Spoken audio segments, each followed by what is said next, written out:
اس میں آتا ہے نا یبعثہ اللہ علی من یشاء من عبادہ، اور کیا ہے ثم یجعلہ رحمۃ للمؤمنین او کما قال صلی اللہ علیہ وسلم، کہ یہ جو وبا ہے نا طاعون یا اس جیسی، یہ عذاب ہوتا ہے جس کو اللہ جس قوم پہ چاہے مسلط کر دیتا ہے، پھر جو ایمان والے اس میں ہوں گے نیک اعمال والے ان کے لیے اللہ اس کو رحمت بنا دیتا ہے، وہ اگر مر بھی جائیں تو قیامت میں ان کا شمار شہداء میں ہوگا۔ تو میں اس پہ بتا رہا تھا کہ اب دیکھو نفس پرستی کا دور ہے نا، آخرت پہ یقین نہیں ہے، شریعت نے تو کیا کہا، وبا پھیلی ہے بھاگو نہیں، اپنے ساتھیوں کو چھوڑ کے جاؤ نہیں، مقدر پہ تقدیر پہ یقین رکھو، بچنا ہوگا بچ جاؤ گے، مرنا ہوگا مر جاؤ گے۔ تو صحیح حدیث ہے، آپ صلی اللہ علیہ وسلم نے فرمایا جہاں طاعون پھیلا، بیماری پھیلی اس طرح کی کوئی، تو جو اس میں وہیں رہے گا، صبر کرے گا، صابرا محتسبا یعلم انہ لا یصیبہ الا ما کتب اللہ لہ، یقین کرے گا کہ مجھے وہی مصیبت پہنچی ہے جو اللہ نے میرے مقدر میں لکھ دی ہے، موت کا ایک وقت متعین، اگر مرنا ہوگا تو کہیں بھی جاؤں گا مروں گا، نہیں مرنا ہوگا تو یہاں رہ کے بھی نہیں مروں گا۔ اس جذبے کے ساتھ نبی نے فرمایا جو ایسے علاقے میں رہے گا، تو آپ نے فرمایا لہو اجر الشہید، اس کے لیے شہید کا اجر ہے۔ علماء نے لکھا ہے اگر وہ نہ مرے تو بھی شہادت کا اجر ہے، کیونکہ حدیث میں یہ نہیں کہ پھر مر جائے، تو اس حدیث میں مطلق ہے، کتنی بڑی اللہ کی رحمت ہے۔ اور آپ نے یہ بھی فرمایا کہ اس علاقے سے اگر کوئی بھاگے گا تو کالفار من الزحف، ایسے ہے جیسے میدان جنگ میں اپنے ساتھیوں کو چھوڑ کے بھاگ جائے، کتنی بڑی وعید ہے۔ دیکھو یہ اسلام نے رحمت کر دی، بتا دیا کہ بھئی اپنے ساتھیوں، ہاں یہ اجازت نہیں ہے کہ دوسرے علاقے سے آپ وہاں ہجرت کر کے جائیں، یہ منع ہے، آپ نہ جائیں وہاں پہ، وہاں کے لوگوں کو حکم ہے یہی رہیں۔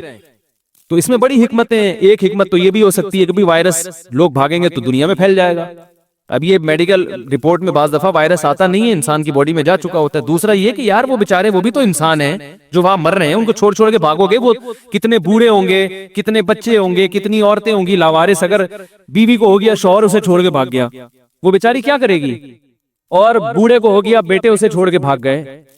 تو اس لیے اسلام نے اس کو غیر اخلاقی حرکت قرار دیا ہے، یہ بہت غیر اخلاقی حرکت ہے۔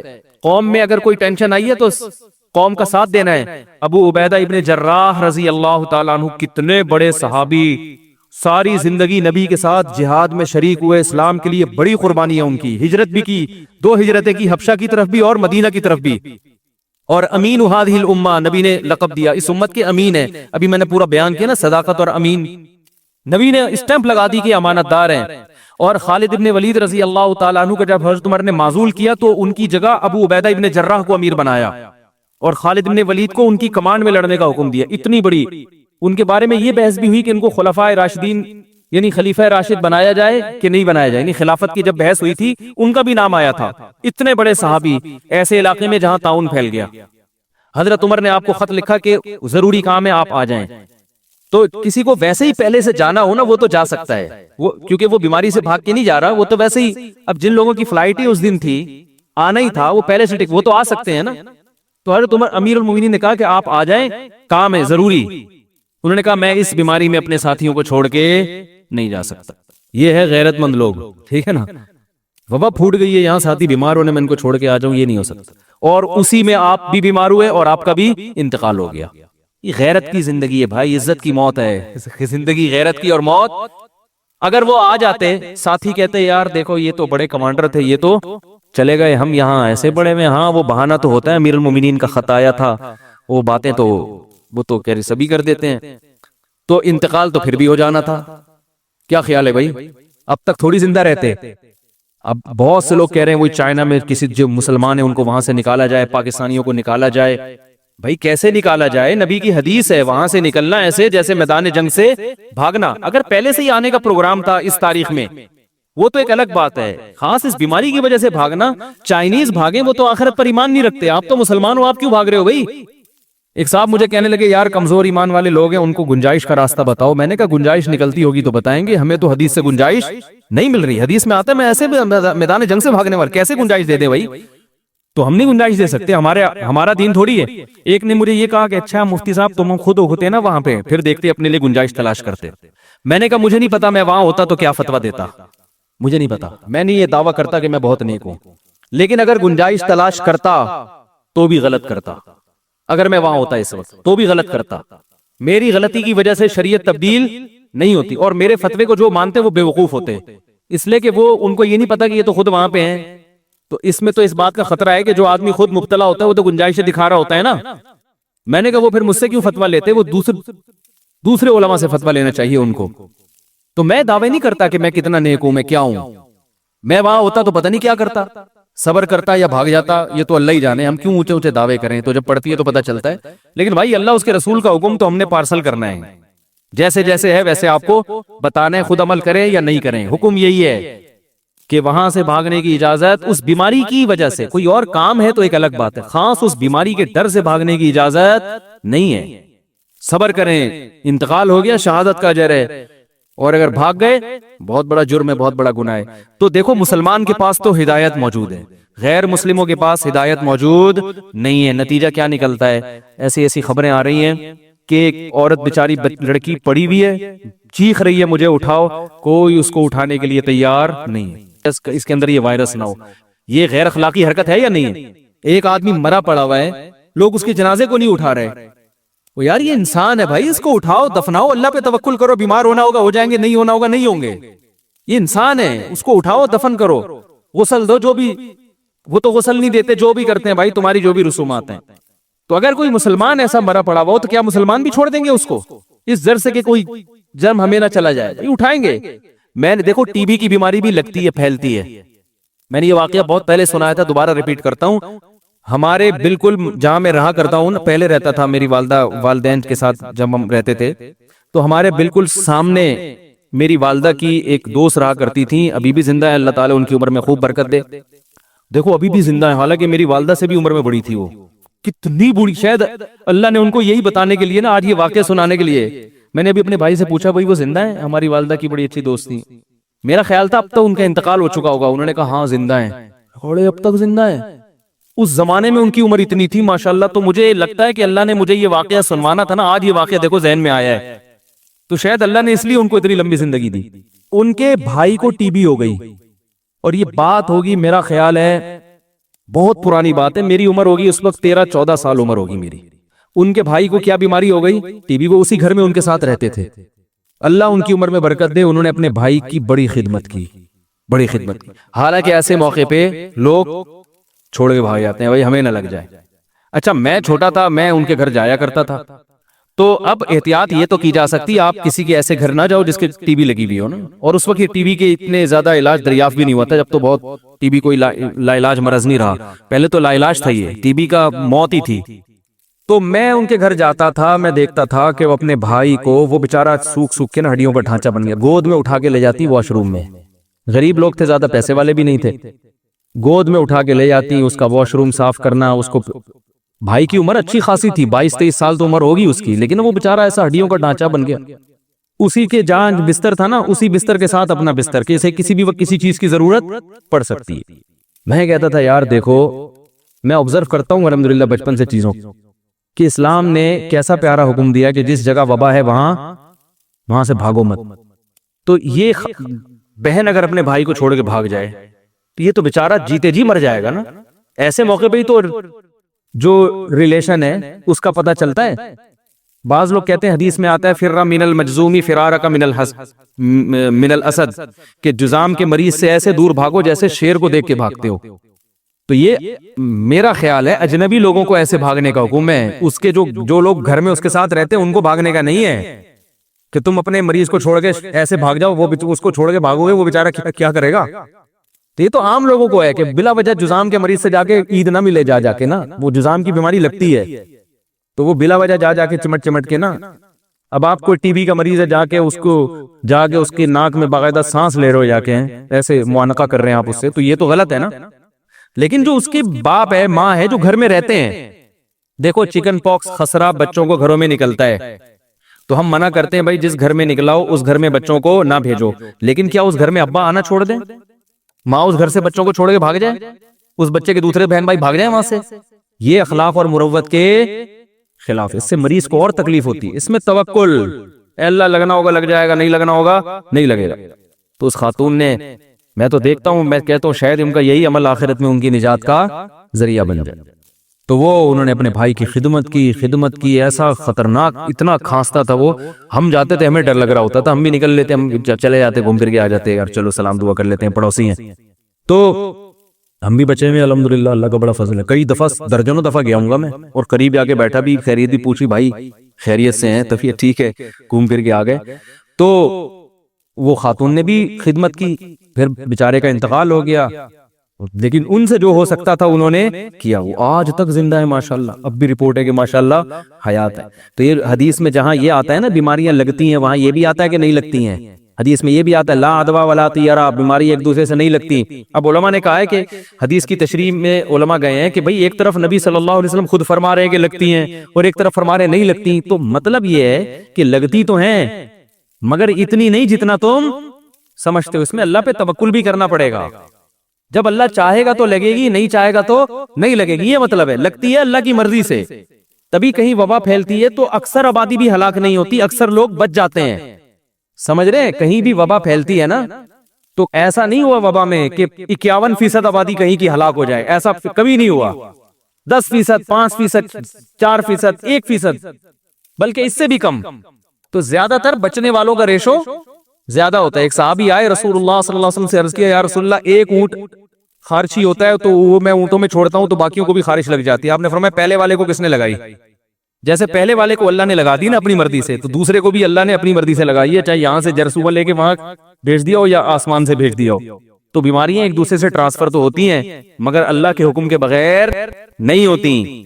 تو غیر مسلموں کا تو اللہ پر ایمان نہیں ہے تو وہ تو پاگل ہو جاتے ہیں. ہم کہتے ہیں بھائی اللہ چاہے گا تو لگا دے گا, نہیں چاہے گا تو نہیں لگائے گا. تو احتیاط کا حکم ضرور ہے. احتیاط اتنی کافی ہے کہ آپ اس علاقے میں نہ جائیں, لیکن اس علاقے میں پہلے سے ہو تو وہاں سے بھاگنے کی اجازت نہیں ہے, ورنہ یہی غیر اخلاقی کام ہوں گے. کہ چائنا نے تو بارڈر بند کر دیا, ورنہ آپ دیکھتے پورا چائنا خالی ہو گیا تھا. اگر حکومت بند نہ کرتی نا, چائنا نے پابندی لگا دی نا دنیا بھر میں چائنیز کے جانے پر, اگر چائنا یہ کام نہ کرتا تو آپ کا کیا خیال ہے چائنا میں لوگ رہتے؟ پوری دنیا میں تسلی سے وہ جراثیم پھیلا کے آتے. یہاں بھی چائنیز بیٹھے ہوئے ہوتے آدھے بیانات, اتنی بڑی آبادی ہے کہاں جاتے, کہتے ہیں آج چلو مفتی صاحب کا بیان سنتے, اگلے بیان میں پتہ نہیں ہم قابل ہوتے کہ نہیں ہوتے. تو وہاں کی گورنمنٹ لوگوں کو روک نہیں پا رہی ہے, اسلام نے روک دیا. ان کے پاس موٹیویشن کی کوئی چیز ہی نہیں. وہ لوگ کہیں کیوں رکیں, وہ کہیں گے بھئی غیر اخلاقی, تو غیر اخلاقی کرنا کیا ہوگا, اس اخلاق سے جب جان ہی جا رہی ہے تو کیا کرنا ہے ایسے اخلاق کا. تو وہمی ہے, قوم اپنے لوگوں کو چھوڑ کے بھاگ رہے. ایک بچی پڑی ہوئی چیخ رہی ہے مجھے اٹھاؤ, اٹھانے والا نہیں ہے. تو حکومتی اہلکار ہیں جو یہ کام کر رہے ہیں, لوگوں ایک دوسری یہاں پتہ چلتا ہے آزمائش کا. تو اس لیے بھائی جو آزمائش اللہ کی طرف سے آئی ہے مقدر سمجھ کے انسان اس کو برداشت کرے. کیونکہ دیکھو بنی اسرائیل کی قوم کا واقعہ اللہ نے بیان کیا کہ وہ جہاد کے لیے نہیں نکل رہے تھے نا, اللہ نے ان سے کہا نکلو, وہ کہہ رہے ہیں مر جائیں گے بھائی ٹھیک ہے نا. تو اللہ نے ان کو کیا کیا, فقال لهم اللہ موتوا, قرآن میں آتا ہے کہ اللہ نے کہا مر جاؤ, سارے مر گئے. پھر ثم احیاهم, اللہ نے پھر سب کو زندہ کیا. پھر اللہ نے فرمایا دیکھو میں تمہیں ویسے بھی مار سکتا ہوں. تو تمیز سے ایک بات سمجھ میں نہیں آتی نا جن کے, ان کو پھر اس طرح سے فطرت سمجھاتی ہے. تو اللہ نے ان سے کہا کہ میں دیکھو اس طرح بھی تمہیں مار سکتا ہوں, لہذا چلے جاؤ جہاد میں, جس کو مارنا ہوگا مار دوں گا, بچانا ہوگا تو بچا لوں گا, اور اگر مارنے پر آ گیا نا نہیں بھی گئے تو یہاں مار دوں گا تمہیں میں. تو انہوں نے کہا اب جائیں گے, بڑی بہادری سے جا کے. وہ پھر بھی ان میں کچھ گڑبڑ نکلی. تو موت زندگی اللہ کے ہاتھ میں. ایسے موقع پہ یہ سوچا جاتا ہے بھئی جب اللہ کا حکم ہے تو صبر کرو. تو اللہ نہ کرے کل یہاں بھی کوئی بیماری پھیل سکتی ہے, اللہ بچائے ہم سب کو.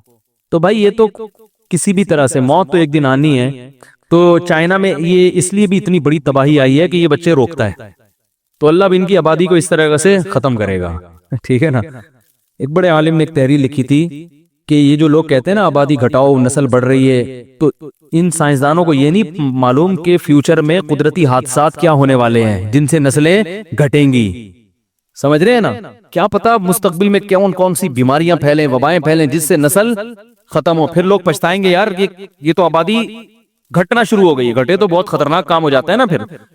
تو اس لیے ان سب چیزوں میں اللہ پہ اعتماد, اللہ جب چاہتا ہے. اچھا یہ تو کہہ رہے ہیں کہ چوہے کے سوپ سے پھیلی ہے, کوئی کہہ رہی ہے یہ کیا سارائیاں ہیں.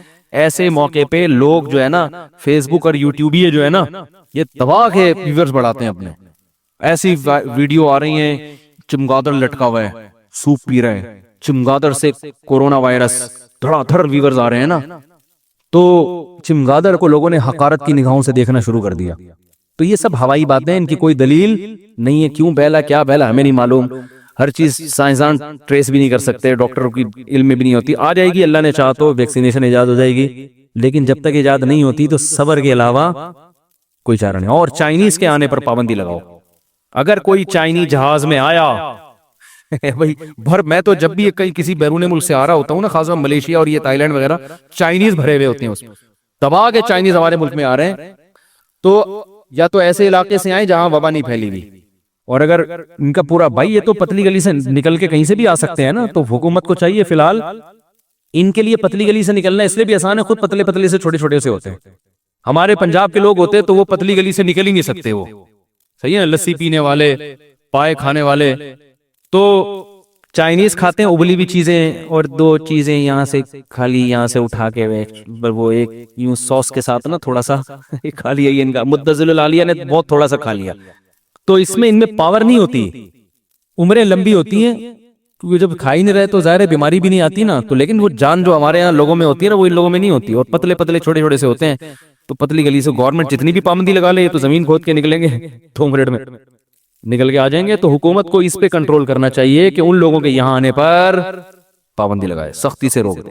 ہاں کسی پاکستانی نے پہلے سے آنا تھا، اس کی سیٹ بک ہو چکی تھی، اس کو اپنے ماموں سے ملنے آنا تھا، وہ بیماری کی وجہ سے نہیں ویسے ہی آ رہا ہے، ان لوگوں کو بہرحال وہاں سے نکالنا چاہیے. اس کو اب وہاں ٹھوسے رکھنا، وہ تو ویسے ہی آ رہا تھا بھائی ملنے کے لیے، تو اس کے بھی آنے پر پابندی لگا دینا یہ ٹھیک نہیں ہے، یہ غلط ہے. اللہ تعالیٰ سمجھنے کی عمل کی توفیق عطا فرمائے. کہ جس کوشش کے نتیجے میں آپ کو کچھ ملنے کی امید نہ ہو، اس کوشش میں ٹائم ویسٹ نہیں کیا جاتا. تو ہم کیوں مسلمان ہیں، ہم کیوں کلمہ پڑھتے ہیں؟ بہت سارے لوگ دنیا میں مذہب کو نہیں مانتے اور بڑی عیش و عشرت کی زندگی گزارتے ہیں. لوگ مجھ سے پوچھتے ہیں کہ یہ اسلام میں یہ کیوں ہے، یہ کیوں ہے، یہ کیوں ہے، یہ پابندیاں کیوں ہیں؟ تو میں ان سے کہتا ہوں کہ بھائی مذہب کو چھوڑ دو تو پھر کوئی پابندی نہیں ہے. ابھی کچھ ہفتے پہلے میں نے ایک بیان کیا تھا، بیان میں میں نے یہ بات کہی تھی کہ اگر آپ کے پاس بہت زیادہ پیسے نہیں ہیں اضافی، تو آپ گھر خرید لیں ذاتی. لیکن اگر فالتو پیسہ نہیں ہے آپ کے پاس تو کھانے پینے میں پہننے میں لگا دیں، ذاتی گھر بنانے کی کوشش مت کریں. کیونکہ دیواروں سے دل لگانا، مکانوں سے دل لگانا یہ مسلمان کا شیوا نہیں ہے. رسول اللہ صلی اللہ علیہ وسلم نے ارشاد فرمایا، یقول العبد مالی مالی، بندہ کہتا ہے میرا مال میرا مال. فرمایا تیرا وہ ہے جو پہن کے پرانا کر دیا اور کھا کے ختم، جو استعمال میں آ گیا. باقی جو رہائش کی ضرورت ہے وہ کرائے کے گھر سے پوری ہو جاتی ہے بہت کم انویسٹمنٹ میں. ذاتی گھر کے لیے جتنی انویسٹمنٹ کرنی پڑتی ہے اتنی انسان کی زندگی اس کا ساتھ نہیں دیتی. بس ایک حسرت کہ میرا اپنا گھر کیوں نہیں ہے. تو میں بار بار یہ بات کہتا ہوں کہ بھائی کرائے کے گھر سے بھی جنازہ نکلے گا اور ذاتی گھر سے بھی جنازہ. جس کا ذاتی گھر ہو وہ بھی ذاتی نہیں ہے، یہ دماغ سے نکال دے. ذاتی وادی کچھ نہیں ہوتا، سب ادھار اللہ نے دیا ہوا ہے. یہ ٹوپی، چشمہ، پگڑی، بنیان یہ بھی ادھار ہے. تو ادھار نہ ہوتے تو اللہ واپس تھوڑی لیتا. سمجھا پا رہا ہوں؟ او بھائی سب اللہ نے کچھ دن کے لیے استعمال کی چیزیں دی ہوئی ہیں. متاع قلیل، قرآن کہہ رہا ہے زندگی گزارنے کا تھوڑا سا سامان ہے. بحریہ ٹاؤن کے بڑے بڑے پلاٹ کو اللہ کیا کہہ رہے ہیں؟ متاع، تھوڑا سا زیادہ راہ ہے.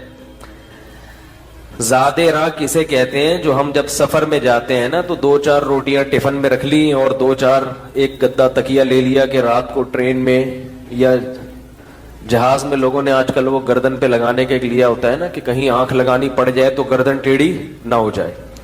تو یہ ہے زیادہ راہ. تو اللہ فرماتے ہیں یہ زیادہ راہ ہے، تھوڑے دن کا سامان ہے، بس پھر واپس لے لوں گا. تو تھوڑے دن کے سامان میں کروڑوں کی انویسٹمنٹ وہ کرے جس کے پاس اربوں ہو. تو چلو سارے خرچے ہو گئے تو اب چلو ایک گھر بھی لے لو. نہیں ہے تو پھر کوئی ٹینشن نہیں ہے. ذرا گلا کچھ سیٹنگ آؤٹ ہوئی ہے، اس لیے تھوڑا سا بار بار کھانس رہا ہوں، معذرت۔ تو نہیں ہے تو پھر ٹینشن لینے کا نہیں، کیونکہ ویسے بھی نکلنا ہے۔ تو میں نے 2-4 دن پہلے کسی کو یہ بات سمجھائی، کچھ لوگ بیٹھے ہوئے تھے، سمجھاتا رہا، وہ بحث کرتے رہے نہیں نہیں نہیں نہیں۔ میں نے کہا اصل میں آپ میں ایک وائرس ہے، جب تک وہ وائرس ختم نہیں ہوگا ہماری بات آپ کی سمجھ میں نہیں آئے گی۔ وہ وائرس ہے دنیا سے محبت اور دنیا کو مسافر خانہ نہ سمجھنا۔ کیونکہ آپ دنیا کو مسافر خانہ ہی نہیں سمجھ رہے تو میری باتیں آپ کو لگیں گی بے وقوفی کی باتیں کر رہا ہے۔ وہ چیز جو انسان کی سب سے بڑی چاہت ہے، ذاتی گھر، اسی کی نفی کر رہا ہے۔ اس وقت دنیا میں انسان کا سب سے بڑا ہدف کیا ہوتا ہے؟ میرا ذاتی گھر ہو، اور یہ اسی کی نفی کر رہا ہے۔ تو پھر ایسے لوگ مولویوں کو بیوقوف تو سمجھیں گے نا۔ دیکھو عاشورہ کے دن شیعہ ماتم کر رہے ہیں، چیخ رہے ہیں، چلا رہے ہیں، آپ چیخیں نہیں، کم از کم جو میں بات کر رہا ہوں تھوڑا سا ہاں نہ کریں۔ کیا خیال ہے؟ وہ دیکھو وہ پورا سیٹ اپ ہی آؤٹ ہوا ہے ان کا، چیخ رہے ہیں۔ تو آپ، ہم نہیں کہتے چیخیں چلائیں، لیکن جب بیان ہو رہا ہو تو اپنا رسپانس تو ایسا دینا کہ کچھ تھوڑا سا لگے کہ آپ لوگ بات سن رہے ہیں۔ وہ شیعہ ذاکروں کی تقریریں سنیں، کیسا ہاہو چل رہا ہوتا ہے۔ شیعہ ذاکر جو محرم میں ان کی جو تقریریں ہیں، آپ دیکھیں مجمع شور کیسا مچاتا ہے، ایسے زبردست نعرے لگ رہے ہوتے ہیں، حالانکہ بہت سی باتیں خود پبلک کی سمجھ میں نہیں بھی آ رہی ہوتی، کہ وہ پتہ نہیں جھوٹے قصے روایتیں بھی پیش کر رہے ہوتے ہیں بعض ذاکر، یعنی کہ تقریباً تمام۔ تو لیکن ہمارا جو ہے سنی لوگوں کا حساب ایسا ہے کہ وہ ایسے بجھے ہوئے بیٹھے ہوتے ہیں، شاید اس لیے کہ ان کی سمجھ میں آ رہا ہوتا ہے۔ تو سمجھ میں جب آتا ہے تھوڑا سا انسان چہرے کی ایکسپریشن ظاہر کرتا ہے۔ تو میں نے ان سے یہ کہا، میں نے کہا بھائی آپ چونکہ دنیا کو مسافر خانہ نہیں سمجھتے تو میری بات اس وقت سمجھ میں آئے گی جب آنکھیں بند ہونے لگیں گی۔ سمجھ رہے ہو؟ جب موت کا فرشتہ آئے گا آپ بولو گے یار اچھا میں نے کروڑوں روپے بچا کے بحریہ ٹاؤن میں اس لیے پلاٹ تھوڑی خریدا تھا کہ میری جنازے کو اٹھا کے قبر میں پھینکاؤ جا کے، تم نے اس لیے تھوڑی کیا تھا۔ تو اس وقت سمجھ میں آئے گی، لیکن وہ موت چونکہ ابھی سامنے نہیں ہے تو سمجھ میں نہیں آ رہا، اور واقعی نہیں آتا، اچھے اچھوں کی سمجھ میں نہیں آتا۔ اگر سمجھ میں آ جائے تو دنیا سدھر جائے۔ مائیکل جیکسن کی سمجھ میں یہی تو نہیں آ رہا تھا۔ مائیکل جیکسن نے ہاتھ پہ دستانے پہنے ہوئے تھے کہ تاکہ مسافہ کروں تو کسی کے جراثیم لگے نہیں۔ جب کسی سے ملاقات ہوتی تو منہ پہ ماسک چڑھا کے، کوئی گلے ملتے ہوئے چھینک مار کے کہیں جراثیم میری ناک میں بولو نا بھائی، نہ پھینک دے۔ ڈاکٹروں کی ٹیم 24 گھنٹے اس کے ساتھ کہ کس وقت کون سا ٹیکا لگانا پڑ جائے حضرت جی کو۔ یہ ان کے حضرت جی تو وہی تھے نا، ان کے مائیکل جیکسن امریکہ والوں کا دامت برکاتہم بھی وہی تھا، نور اللہ مرقدہ بھی وہی تھا، ٹھیک ہے نا، کیونکہ وہ اپنے حساب سے بزرگ دیکھتے ہیں، ان کے حساب سے وہی بزرگ ہے، وہی دنیا کا کامیاب ترین انسان۔ ڈاکٹروں کی ٹیم، آپ کہیں گے یہ عاشورہ کے دن کون سا بیان لے کے بیٹھ گیا؟ بھائی یہی تمام پیغمبروں کی تعلیمات ہیں جو میں آپ کے سامنے عرض کر رہا ہوں، یہی اہل بیت کی، یہی حضرت حسن حسین کی تعلیمات ہیں جو میں آپ کے سامنے، یہ اسلام کی روح ہے۔ یہ سمجھ میں نہیں آئی تو میرے بھائی پھر اپنی مرضی کے دین پہ چلنے سے کچھ بھی حاصل نہیں ہوتا۔ تو مائیکل جیکسن کے ساتھ ڈاکٹروں کی ٹیم، اور ایک عجیب بات آپ کو بتاؤں، مائیکل جیکسن اربوں روپے اس نے کمائے تو اس میں سے چند لوگوں کو وہ بہت پیسے دیا کرتا تھا، صرف اس بات کے کہ میرے جسم کا کوئی آرگن اگر خراب ہو گیا تو آپ کو دینا پڑے گا. یہ انشورنس کا ایک ٹیکنیکل طریقہ. مثلا غفار بھائی کے گردے اس نے چیک کروائے, بڑے سیٹنگ پہ ہیں. ایک ان کا غفار بھائی, ہر جگہ ہوتے ہیں نا, وسیم بھائی, سلیم بھائی, غفار بھائی, وسیم, یہ تو ایک کردار ہے, کیریکٹر ہے. وہ اس کو کچھ اور نام دیتے ہوں گے. تو اس نے دیکھا کہ بھئی یہ غفار بھائی ہیں, یہ بڑے صحت مند ہیں, ان کے دونوں کڈنی بالکل فٹ فاٹ ہیں. تو مائیکل جیکسن نے اپنے غفار بھائی سے یہ ایگریمنٹ کیا کہ اگر مجھے کبھی, یعنی اپنے رشتہ داروں میں نا جس کے گردے میچ بھی کر رہے ہوں, وہ تو ڈاکٹر دیکھتے ہیں نا کہ بھئی یہ میچنگ کے بھی ہیں, تو اس کو خرید لیا کہ میں آپ کو ہر مہینے اتنے ڈالر دوں گا. اگر میرے گردے ناکارہ نہیں ہوئے تو یہ آپ کو غریبی میں یہ بچت ہو گئی, اور اگر ناکارہ ہو گئے تو ایک کڈنی آپ کو اپنا مجھے دینا پڑے گا. اتنی فکر کوئی زندہ رہنے کی کرتا ہے؟ بولو بھائی. اسی طرح اور بھی جو پارٹس ہیں باڈی کے, کہا جاتا ہے کہ مائیکل جیکسن کہتا تھا کہ میں 150 سال تک زندہ رہ کے دکھاؤں گا. کیونکہ ظاہر ہے جب بھی کوئی بیماری آتی ہے تو ہم تو ہسپتال, اکثر ہم اس لیے مرتے ہیں کہ ہسپتال پہنچنے میں دیر ہو جاتی ہے. ٹریفک جیم ہو گیا, کوئی جلوس آ رہا ہے راستے سے, لبیک یا رسول اللہ والے یہاں سے ٹن مارتے ہوئے جا رہے تھے تو ادھر لبیک یا رسول اللہ میں 3-4 آدمی مر گئے. تو ہمارے یہاں تو یہ مسائل ہیں, یا کوئی اسٹرائک ہے, کوئی ہڑتال ہے, لیکن اس کے ساتھ یہ مسائل بھی نہیں تھے, کیونکہ ڈاکٹر جو ایک خود ڈاکٹر, ان میں سے ہر ایک ڈاکٹر پورا ہاسپٹل تھا. وہ ایسے کوئی چھوٹے موٹے ڈاکٹر تھوڑی تھے, وہ ان کے دامت برکاتہم کے ڈاکٹر تھے. تو ہر وقت ڈاکٹروں کی ٹیم, ہر وقت میڈیکل چیک اپ, ہر وقت احتیاط, یہ کھانا ہے, یہ نہیں کھانا ہے, بڑی تمیز سے ایکسرسائز بھی ہو رہی ہے, اور جاگنگ بھی ہو رہی ہے, اور جم بھی ہو رہا ہے. اور پھر کہا جاتا ہے, مجھے یاد ہے 2009 یا 10 کی بات ہے, ہمارے دوست آ کے بتایا کرتے تھے کہ مائیکل جیکسن کا تاریخی پروگرام ہونے والا ہے. اتنا بڑا پروگرام امریکہ میں ہونے والا ہے کہ اس سے پہلے کبھی اتنے ٹکٹ فروخت نہیں ہوئے ہیں. کروڑوں اربوں روپے کا بزنس ہونے والا ہے. دوست احباب بتاتے تھے کہ اتنا بڑا پروگرام مائیکل جیکسن کا ہونے والا ہے کہ آج سے پہلے اتنا, اور ہٹو بچوں ہونے والا ہے. کیا ہونے والا ہے؟ ایسا ڈانس کرے گا کہ ہٹو بچوں ہو جائے گا, اور اس کی ریہرسل ہو رہی ہے بہت دنوں سے. تو جو دوست ہمیں بتاتے تھے نا کہ بھئی ایسا ہونے والا ہے, ہونے سے چند دن پہلے انہوں نے آ کے بتایا کہ مائیکل جیکسن رات کو سوئے, صبح پولیس سے بھی نہیں اٹھے.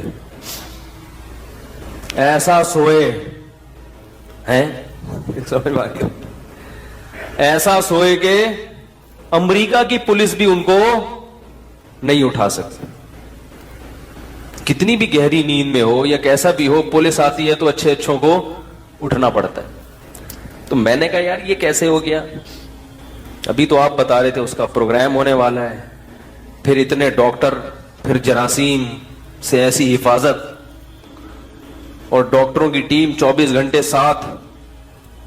تو اس کو مرنے سے پہلے کم از کم چانس تو ملنا چاہیے تھا نا, ڈاکٹروں کو بھی تو کچھ کرنے کا چانس ملنا چاہیے تھا کہ بھائی اس کو کسی طرح سے بچاؤ. تو انہوں نے کہا پتہ نہیں کیا ہوا ہے, اچانک ہی مر گیا. تو میں نے عبرت کے لیے تقریباً 1-1.5 ہفتہ پہلے سرچ کیا کہ مائیکل جیکسن کی موت کیسے ہوئی. تو ایک بات خوب ذہن میں رکھیں کہ ہمارے ہاں یوٹیوب پہ چھوڑو بہت ہیں. یہ جو یوٹیوب کی تحقیقات ہوتی ہیں نا, قابل اعتماد نہیں ہوتی. اس میں ایک تحقیق تھی, مائیکل جیکسن مرا نہیں, اس کو بلکہ مارا گیا, بڑے دلائل سے.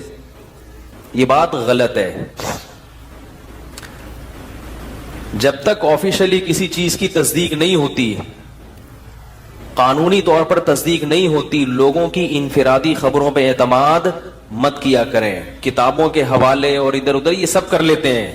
آپ کو کیا پتا کہ یہ جو حوالہ دے رہا ہے یہ صحیح بھی ہے یا غلط ہے؟ این ممکن ہے واقعی کسی نے مارا ہو، مگر اس کی کوئی ابھی تک دلیل سامنے نہیں آئی ہے۔ وہاں جو آفیشلی جو چیز بتائی گئی ہے وہ یہ کہ یہ طبعی موت مرائی ہے، کسی نے قتل نہیں کیا، خود سے ہارٹ اٹیک ہوا یا کیا ہوا واللہ اعلم۔ چلو مرا ہے یا کسی نے مارا ہے، لیکن 50 سال ایک صحت مند آدمی کے لیے جوانی کی عمر ہوتی ہے، بڑھاپے کی نہیں ہوتی۔ اللہ نے عبرت کا نشان بنا دیا، عبرت کا نشان، کہ مائیکل جیکسن یہ دنیا مسافر خانہ ہے، تمہارے باپ کی جاگیر بولو بھائی نہیں ہے۔ کاش کاش کاش وہ تو چلا گیا، کاش انسانوں کو عبرت حاصل ہو۔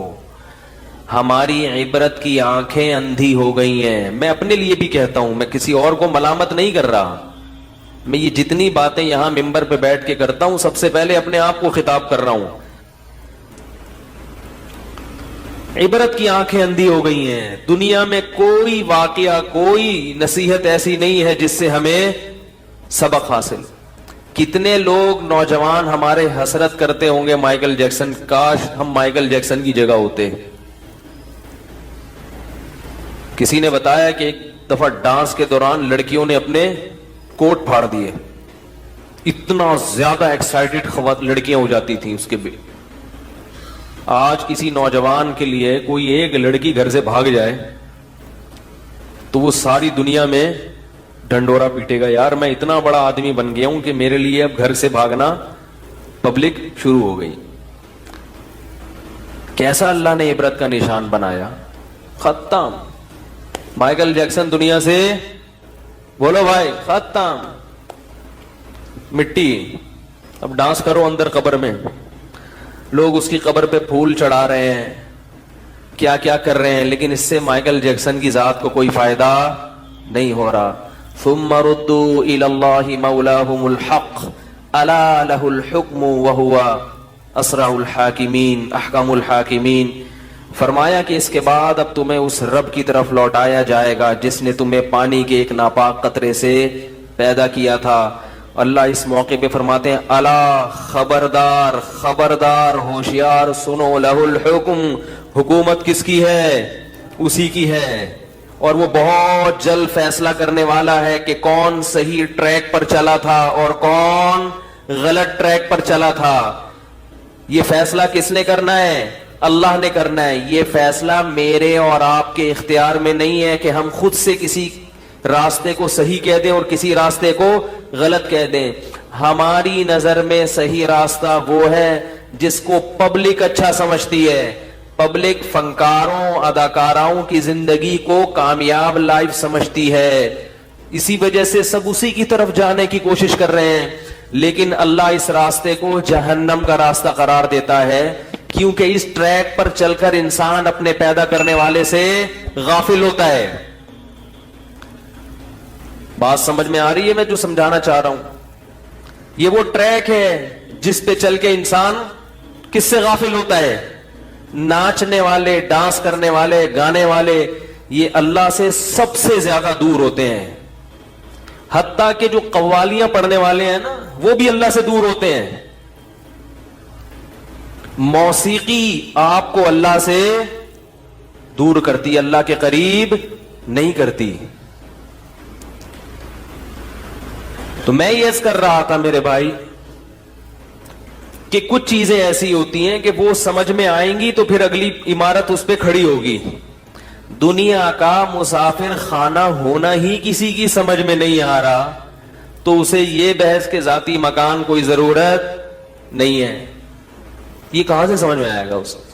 میں بار بار بتا، غیر مسلم ہے، اپنے آپ کو کافر نہیں کہتے تو ہمیں کوئی غیر مسلم کہیں، کیونکہ اسلام محمد صلی اللہ علیہ وسلم کا لایا ہوا دین ہے، اس میں ہم ڈاکہ برداشت نہیں کریں گے۔ کسی ایسی چیز کو اسلام کہا جائے جو اسلام نہیں ہے، یہ قابل برداشت نہیں ہے۔ لہذا جو قادیانی ہیں وہ غیر اسلام کو اسلام کہہ رہے ہیں، وہ اس دین کو اسلام کہتے ہیں جو مرزا قادیانی ملعون لے کر آیا۔ جبکہ ہم یہ کہتے ہیں کہ وہ شریف انسان نہیں تھا، پیغمبر ہونا تو اس کے بعد کی چیز ہے. بار بار یہ دعویٰ کرتا ہوں، کوئی بھی قادیانی کسی بھی ختم نبوت کی تنظیم سے متعلق کسی بھی عالم کے پاس لے آؤ، میرے پاس لے آؤ، انشاءاللہ میں اسے قائل کروں گا. اس پر وہ مناظرہ کرے، اس پر وہ بحث کرے، اس پہ ڈیبیٹ کرے کہ مرزا غلام احمد قادیانی کو شریف انسان ثابت کر کے دکھا دو. شریف انسان نبوت سے پہلے کیا ہے؟ شرافت. آپ صلی اللہ علیہ وسلم نے جب نبوت کا دعویٰ کیا تو آپ نے پہلے کیا کہا کہ کبھی مجھے جھوٹ بولتے ہوئے دیکھا تم نے؟ بتاؤ میں کیسا ہوں؟ لوگوں نے کہا آپ صادق اور امین ہیں. پہلے اپنا اچھا انسان ہونا ثابت کیا جاتا ہے، نبوت اس کے بعد کی چیز ہے.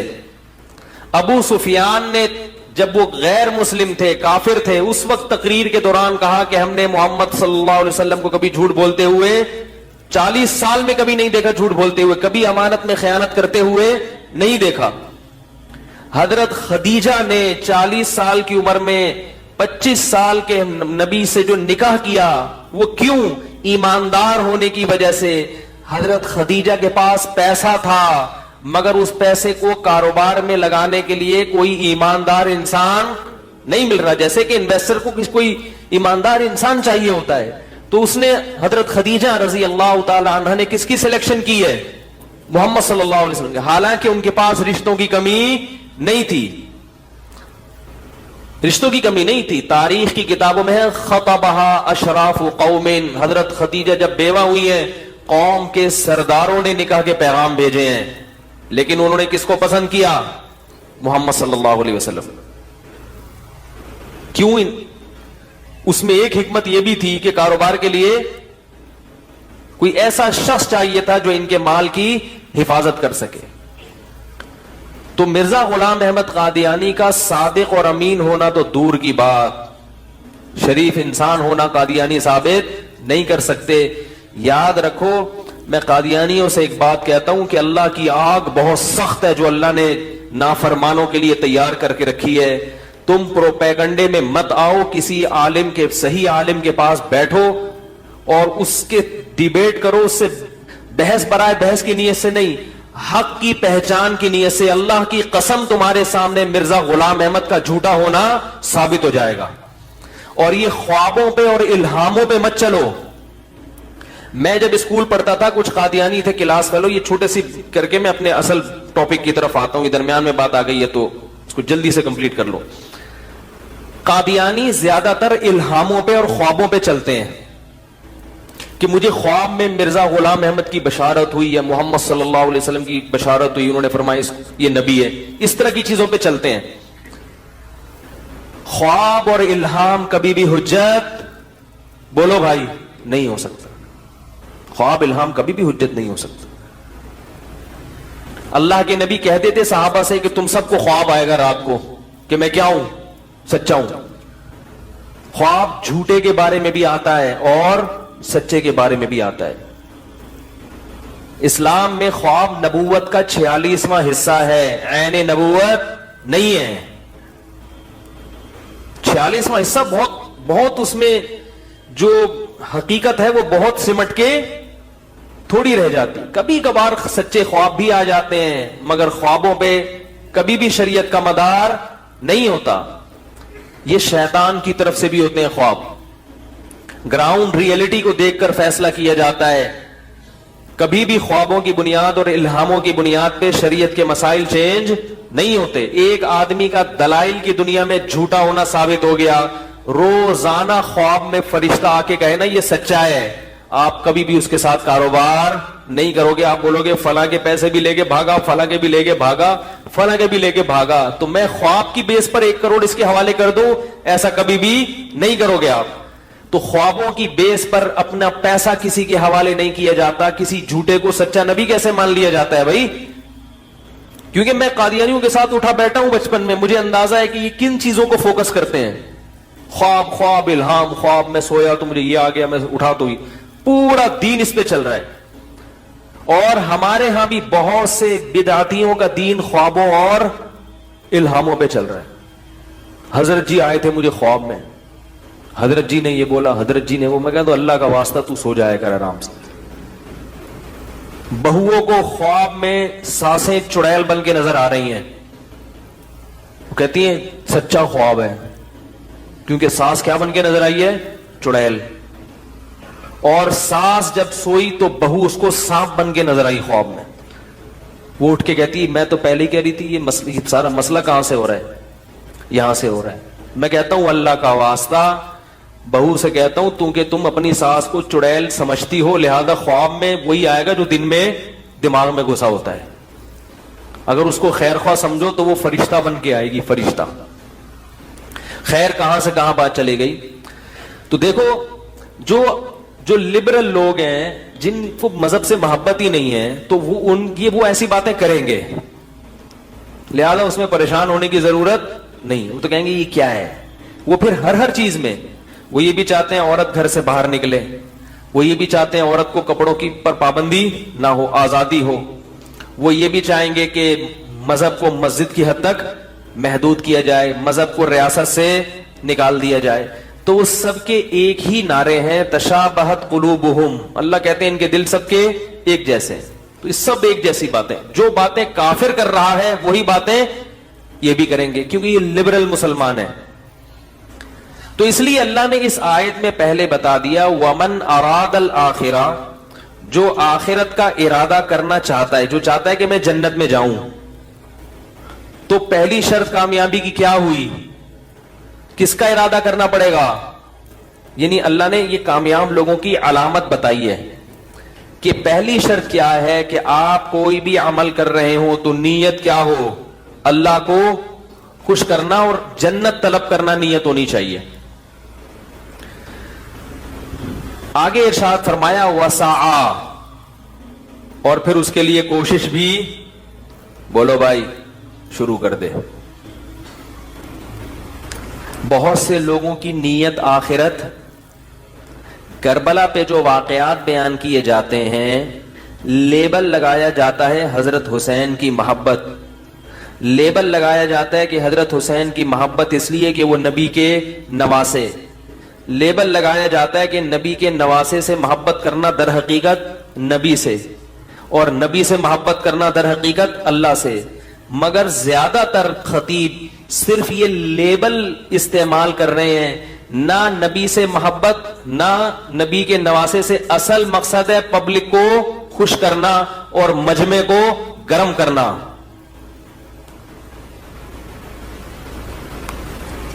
اور کوئی مقصد نہیں ہے. میں سب کی بات نہیں کر رہا, لیکن محرم میں اکثر جو غلو کیا جاتا ہے اس سے اللہ کی رضا مقصد نہیں ہوتی, کیونکہ اللہ اس قسم کی چیزوں سے راضی نہیں ہوتے. قرآن اٹھا کے دیکھو, قل تعالوا اتل ما حرم علیکم ربکم, اے نبی ان سے کہہ دو آؤ میں تمہیں بتاتا ہوں کہ تمہارا رب کن چیزوں سے خوش اور کن چیزوں سے ناراض ہوتا ہے. کتنا پیارا انداز ہے قرآن کا. مشرکین مکہ بھی اللہ کو خوش کرنے کے لیے کچھ عجیب عجیب کام کیا کرتے تھے. اللہ نے سب پہ رد کر کے کہا کہ تعالو. عربی میں ایک لفظ استعمال ہوتا ہے ایتی. ایتی کا مطلب ہے ادھر آ, کہتے ہیں نا اتھے آ. یہ تھوڑا سا مہذب لفظ نہیں ہے. اور ایک ہے تعالو, آئیے تشریف لائیے, آئیے ہم آپ کو. یہ آئیے کا لفظ کب کہا جاتا ہے کہ یار ادھر ادھر سے ہٹ جاؤ, وہ جو تمہیں تمہارے کان بھر رہا ہے, وہ تمہیں تو گنتیاں سکھا رہا ہے, ان سب سے ہٹ کے ادھر آؤ, اکیلے میں کبھی چھاؤں میں آؤ, ٹھیک ہے نا, سائیڈ پہ ملو. میں تمہیں اکیلے میں مل کے پھر سمجھاؤں گا کہ میں کن چیزوں سے خوش ہوتا ہوں اور کن چیزوں سے ناراض ہوتا ہوں. جیسے کوئی کسی کو خوش کرنے کی کوشش میں لگا ہوا ہو, لیکن جس کو خوش کر رہا ہے وہ اس سے اور پریشان ہو رہا ہے, تو وہ جذبہ دیکھ کے کہے گا یار تم خامخواہ میں اپنی صلاحیتیں ضائع کر رہے ہو, آؤ ذرا میں تمہیں خود بتا دوں کہ کیا کرنا ہے اور کیا نہیں کرنا. تو اللہ کیا فرماتے ہیں, تعالو, آؤ آؤ ہم تمہیں بتاتے ہیں کیا کرنا ہے. اللہ تشرکو بہ شیئا, اگر مجھے خوش کرنا چاہتے ہو سب سے پہلا کام کیا ہے, میرے ساتھ کسی کو شریک, یا حسین مدد, یا علی مدد, یا رسول اللہ مدد. یہ کیا ہے؟ میں کسی کو پہ کفر کے فتوے نہیں لگاتا، لیکن کیا یہ شرکیہ نعرے نہیں ہیں؟ کبھی دیکھا امام حرم کو یا رسول اللہ مدد کا نعرہ لگاتے ہوئے؟ جو سعودی عرب جاتے ہیں، پورے عرب کنٹری میں دیکھا؟ یو اے ای میں کہیں دیکھا؟ ابو ظہبی میں، دبئی میں، شارجہ میں، سعودی عرب میں، ملیشیا میں، ترکی میں، کہیں بھی نہیں ہے۔ تو یہ کون سا اسلام ہے جس میں آپ اللہ کو بھی پکار رہے ہیں اور اللہ کے ساتھ ساتھ دوسروں کو بھی؟ قرآن کے ذکر اللہ وحدہ اشمئزت قلوب الذین لا یؤمنون بالآخرہ وَإِذَا ذُكِرَ الَّذِينَ مِن دُونِهِ إِذَا هُمْ يَسْتَبْشِرُونَ، فرمایا جب صرف اکیلے اللہ کی توحید بیان کی جاتی ہے کہ اسی سے ہوتا ہے، تو آپ دیکھو گے جن کا آخرت پر پکا ایمان نہیں ہے ان کے دل تنگ ہونا شروع ہو جاتے ہیں کہ یہ کیسی باتیں ہو رہی ہیں ممبر سے، یہ مفتی کو کیا ہو گیا، یہ کیا کہہ رہا ہے کہ صرف اللہ، یہ اللہ کہہ رہے ہیں۔ اشمئزت، دل تنگ ہوتے ہیں۔ وَإِذَا ذُكِرَ الَّذِينَ مِن دُونِهِ، فرمایا جب اللہ کے علاوہ دوسروں کا تذکرہ شروع ہو جاتا ہے، اذا ہم یستبشرون، ان کی بانچیں کھل جاتی ہیں۔ اسلام توحید کے معاملے میں کوئی کمپرومائز، بولو بھائی، نہیں کرتا۔ اللہ غیرت کے خلاف سمجھتے ہیں اس کو۔ اسباب سے ہٹ کے مدد کا اختیار کس کے پاس ہے؟ اللہ کے پاس، اور کسی کے پاس نہیں ہے۔ کبھی اہل بیت سے مانگ رہے ہیں، کبھی نبی سے مانگ رہے ہیں، کبھی فلانے سے مانگ رہے ہیں، کبھی قبر پہ جا کے مانگ رہے ہیں۔ تو بھائی ان چیزوں سے اللہ خوش نہیں ہوتا۔ اور آگے اللہ نے ارشاد فرمایا وَبِالْوَالِدَيْنِ احسانا، اللہ کے بعد سب سے بڑا حق کس کا ہے؟ باپ کا اور ماں کا۔ اس کے بعد قرآن نے بیان کیا آتی ذی القربى حقہ، اہل قرابت کو ان کا حق دو۔ جو لبرل لوگ ہیں نا، جو دین سے دور ہیں، میں عجیب بات آپ کو بتاؤں، وہ قرآن کے اور اسلام کے اس نظریے سے، بلکہ فطرت کے اس نظریے سے اتنا ہی دور ہیں۔ آپ جاؤ گوروں میں، سب سے دور کس سے ہیں؟ اللہ سے، حالانکہ قرآن سب سے پہلے کس کو بیان کرتا ہے؟ بولو نا، اللہ کو۔ جو لبرل لوگ ہیں نا، وہ اللہ کے علاوہ ہر ایک کی سنتے ہیں۔ کہہ رہے ہیں نا عاطف میاں کو بحال کرو، ان سے کبھی آپ بیٹھ کے بات کرو تو اللہ کے علاوہ ہر ایک کی بات یہ غور سے سنیں گے۔ ان کو بتاؤ عمران خان کا یہ بیان ہے، مولانا فضل الرحمان نے یہ کہا، نواز شریف نے یہ کہا، اچھا اس پہ تبصرہ ہوگا اللہ کا یہ حکم ہے، یہ کیا ہوتا ہے بھائی؟ یہ کیا باتیں کر رہے ہو؟ اللہ کا حکم، یہ کہاں سے مولوی کہاں سے آ گیا درمیان میں؟ بھائی مولوی نہیں کہہ رہا قرآن، بھائی قرآن کیا ہوتا ہے؟ بھائی نبی نے فرمایا چھوڑو یار یہ مسجد کی باتیں، مدرسے کی باتیں، اس قسم کی باتیں ہمارے سامنے نہیں کیا کرو، مذہب کی باتیں ان کو وہاں سائڈ پہ رکھو۔ یہ ہوتا ہے کہ نہیں ہوتا؟ آپ اس کو بتائیں گورنمنٹ کا یہ قانون ہے، سنے گا۔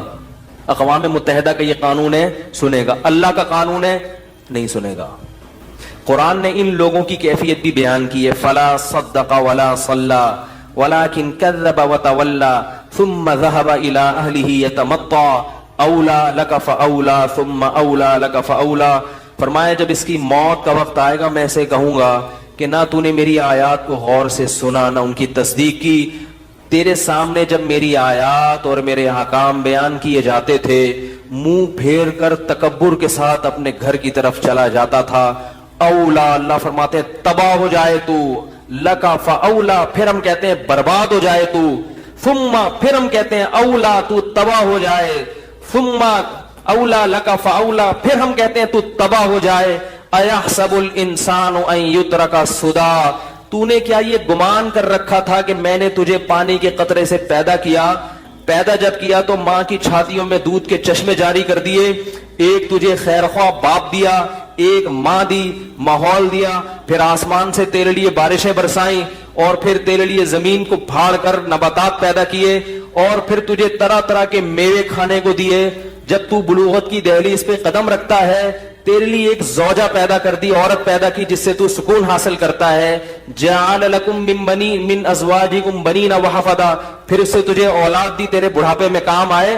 تو یہ ساری خدمتیں جو میں کر رہا تھا، ایحسب الانسان ان یترک سدی، تو یہ سمجھتا تھا کہ تجھ سے کوئی سوال نہیں ہوگا, تجھے ایسے ہی بیکار پیدا کیا میں نے, تو نائٹ کلب میں جا کے ڈانس کر, تو لڑکیوں کے ساتھ دوستیاں لگا, تو شراب پی, تو صبح شام علماء کو مولویوں کو گالیاں دے, تو صبح شام قرآن کی مخالفت کرے, تجھ سے کوئی پوچھنے والا نہیں ہے. یہ کتنی بڑی حماقت اور کتنی بڑی بیوقوفی ہے جس میں یہ لبرل طبقہ مبتلا ہے کہ جس نے پیدا کیا اس کا کوئی حق نہیں ہے, وہ نہیں ہم سے پوچھے گا کہ کیا صحیح ہے اور کیا غلط ہے. فرمایا یحسب الانسان ان یترک سدی الم یکن نطفۃ من منی یمنی, فرمایا بتا تو پانی کا ایک قطرہ غلیظ قطرہ نہیں تھا جس میں آنکھ, ناک, کان, دل, دماغ, جگر بنا کے میں نے تجھے انسان بنایا. یہ گورنمنٹ نے یہ کام کیے ہیں, گورنمنٹ کی سن رہا ہے, پی ٹی آئی کی سن رہا ہے, جے یو آئی کی سن رہا ہے, نواز شریف کی سن رہا ہے, ہر ایک کی سن رہا ہے. نہیں سن رہا تو کس کی؟ اللہ. اس کو کہتے ہیں اس کو محدود کر دو, مذہب کو محدود کر دو. کہاں تک؟ مسجدوں تک. اگر اسلام مسجدوں میں محدود ہونے کے لیے آیا تھا تو اسلام میں اور ہندو مذہب میں پھر کوئی فرق نہیں ہے. یہ اللہ کا دین ہے, اللہ کا دین, یہ اللہ کا دین ہے, ہر انسان پہ لاگو ہوگا, ہر انسان پہ. اور اسلام آیا ہی دنیا میں حکومت کرنے کے لیے ہے, کیونکہ الاسلام یعلو ولا یعلی علیہ. اللہ نے قانون بیان کیا کہ اسلام اونچا چلے گا, یہاں پر کوئی غالب بولو بھائی نہیں آئے گا. انڈیا پاکستان کو جو 2 ٹکڑوں میں تقسیم کیا گیا اس کی بیس یہ تھی کہ ہم اسلام حکومت میں چاہتے ہیں. نجی زندگی میں تو امریکہ میں بھی اسلام ہے میرے بھائی. امریکہ میں کوئی آپ کو مسلمان بننے سے بولو, برطانیہ میں کوئی آپ کو تبلیغ میں یا حج کرنے سے نہیں روکتا. پاکستان بننے کا مقصد تھا اسلام چاہیے, قانون اسلام ہونا چاہیے, اسلام کے خلاف کسی کو چلنے کی اجازت نہیں ہونی چاہیے, اور اقلیتوں کو وہ حقوق دیے جائیں گے جو کس نے دیے ہیں؟ اسلام نے دیے ہیں.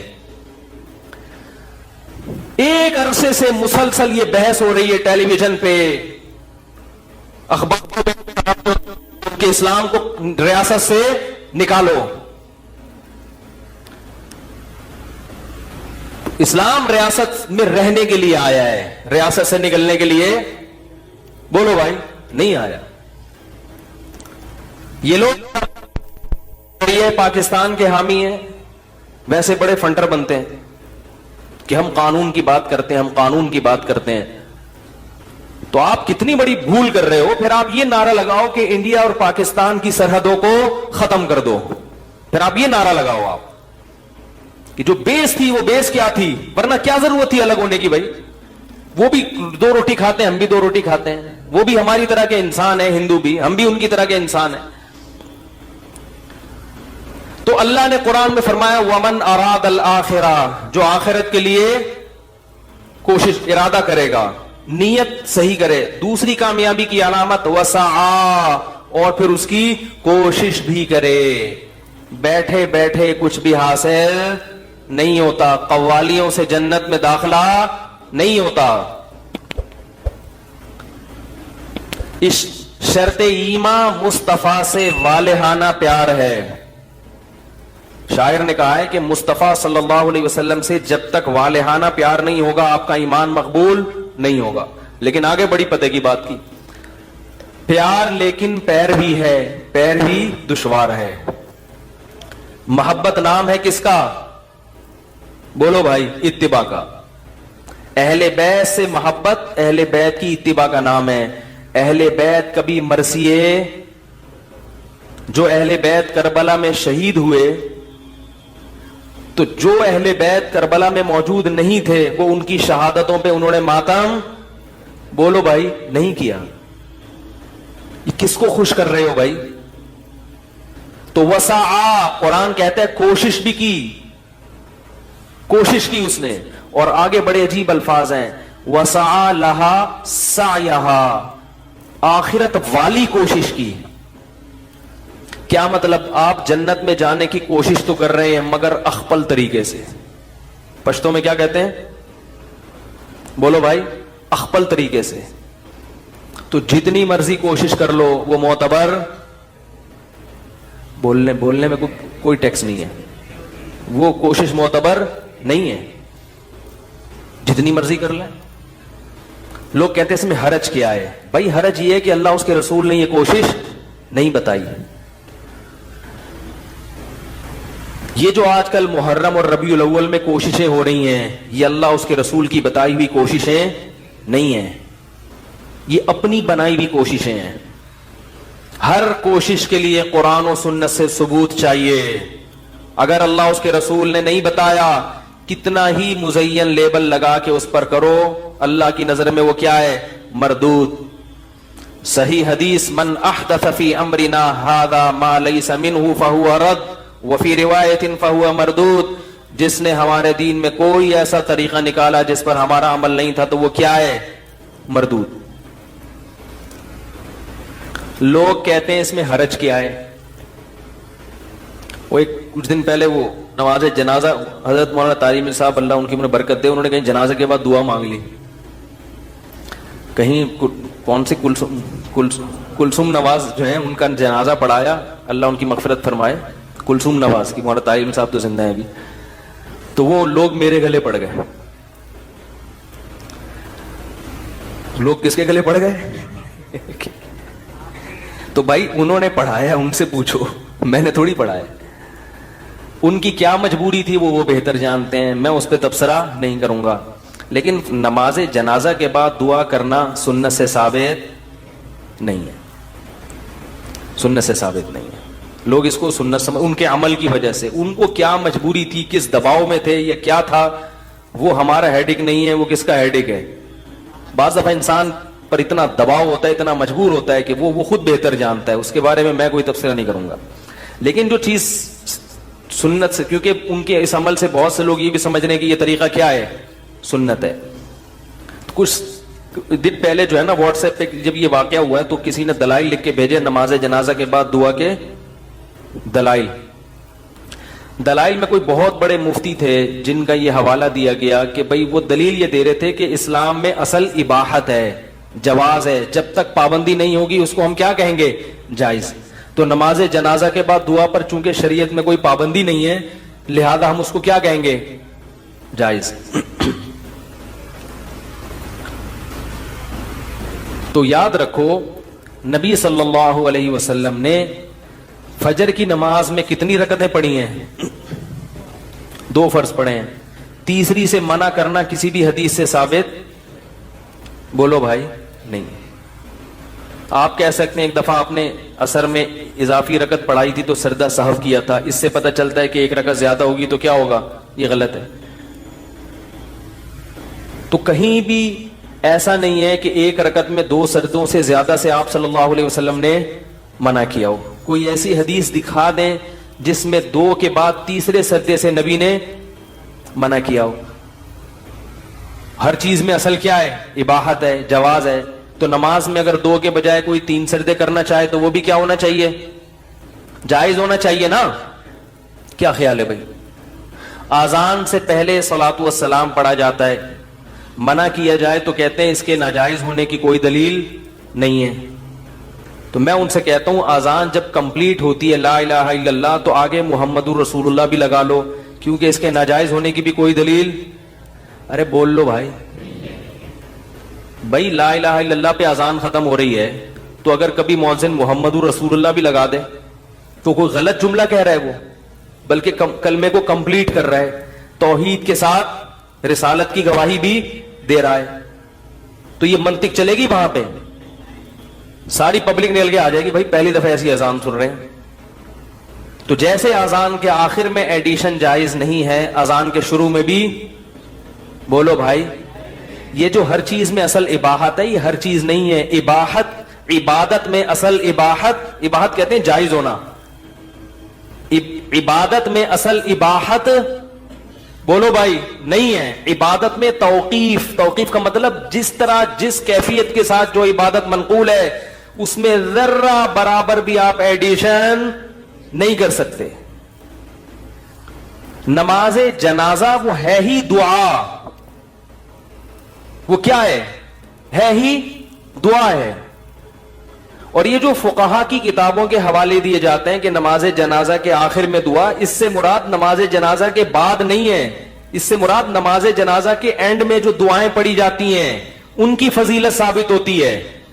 لوگ چونکہ عربی جانتے نہیں ہیں تو بعض لوگ فقہا کی ایک عبارت کو اٹھا کے دوسری جگہ فٹ کر دیتے ہیں ترجمہ غلط کر کے.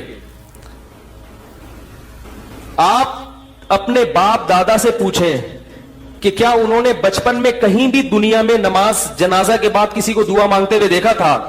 آپ کے گھر میں اگر بوڑھے والدین ہیں وہ بتائیں گے ہم نے بچپن میں یہ عمل کہیں بھی پوری دنیا میں نہیں دیکھا. یہ بعد میں شروع ہوا ہے. ہر وہ چیز جو بعد میں شروع ہو رہی ہے عبادت کے عنوان سے وہ شریعت میں ثابت بولو بھائی نہیں ہے, وہ بدعت عمل ہے. تو اللہ نے قرآن میں فرمایا وَسَعَى لَهَا سَعْيَهَا, وہ کوشش کرے وہ والی کوشش جو آخرت کی کوشش ہے. پتہ چلا ہر کوشش آخرت کی نہیں ہوتی. کچھ کوششیں اچھی تو ہوتی ہیں مگر آخرت کی نہیں ہوتی. وہ اگر آپ ان کوششوں میں لگ گئے تو آپ کا عمل برباد ہوگا. اور قرآن کہہ رہا ہے الذین ضل سعیہم فی الحیات الدنیا وہم یحسبون انہم یحسنون صنعا. فرمایا کچھ لوگ ایسے ہیں جن کی کوششیں دنیا میں ضائع ہو جائیں گی جبکہ وہ یہ سمجھ رہے ہوں گے کہ ہم اچھی کوشش کر رہے ہیں. کتنی واضح آیت ہے. وہ خود یہ سمجھتے ہوں گے کہ ہماری کوشش ہمیں کہاں لے کے جا رہی ہے؟ جنت میں. ہم نبی کی عشق میں کر رہے ہیں, ہم حضرت حسین کے عشق میں کر رہے ہیں. لیکن اللہ فرماتے ہیں ایسے بہت سے لوگوں کی کوششیں دنیا میں ضائع ہو رہی ہیں کیونکہ یہ کوشش کا وہ طریقہ ہے نہ جنا اللہ نے بتایا, نہ اللہ کے رسول نے بتایا, نہ اہل بیت نے بتایا. یہ وہ طریقہ ہے ہی نہیں. اور آخر میں فرمایا وَسَعَى لَهَا سَعْيَهَا وَهُوَ مُؤْمِن, ایمان بھی ہو, توحید پرست انسان ہو, عقیدہ صحیح ہو اس کا. یہ تمام شرطیں پائی جائیں گی. فَأُولَئِكَ كَانَ سَعْيُهُمْ مَشْكُورًا, فرمائیے وہ لوگ ہیں جن کی کوشش کو میں نہ صرف یہ کہ قبول کروں گا بلکہ اس کوشش کا کئی گنا بڑھا کر ان کو اجر دوں گا.